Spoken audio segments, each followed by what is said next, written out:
A massive storm system that spawned tornadoes in the south is heading towards the east coast. Several twisters tore through Mississippi and Alabama last night, leaving a trail of damage. The storms destroyed homes and they caused widespread power outages and fueled flash floods across the south. David Begnaud is with us in Collinsville, Mississippi. What kind of damage are you seeing here, David? This is the First Baptist Church, and it is substantial. I am on the second story of what is the teaching building.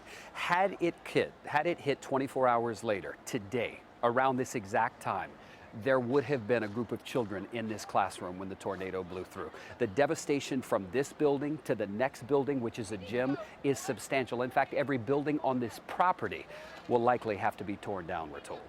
David, how are people recovering from this devastation?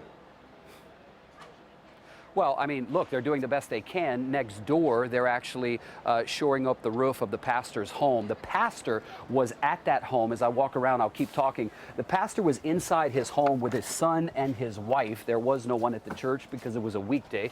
They're usually busy on Wednesdays and Sundays. So what happened was these buildings were vacant for the most part. So the tornado sirens went off yesterday afternoon, and the pastor told his wife and son, you know what, we got to get to the church. There's a safe shelter inside the church, so that's where we need to go.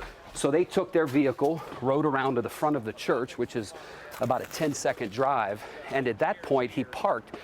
And there's surveillance video which shows the pastor coming around the back of the church, and when he rounds around the back, pretty much where I am, he hears what is the tornado coming through, and as he describes it, he starts running. He runs into the church, and there's a room that's just surrounded with cinder block, and he goes in there and he puts his wife and his son under a desk, and they ride out the tornado about 20 seconds, and they come outside, and there's this.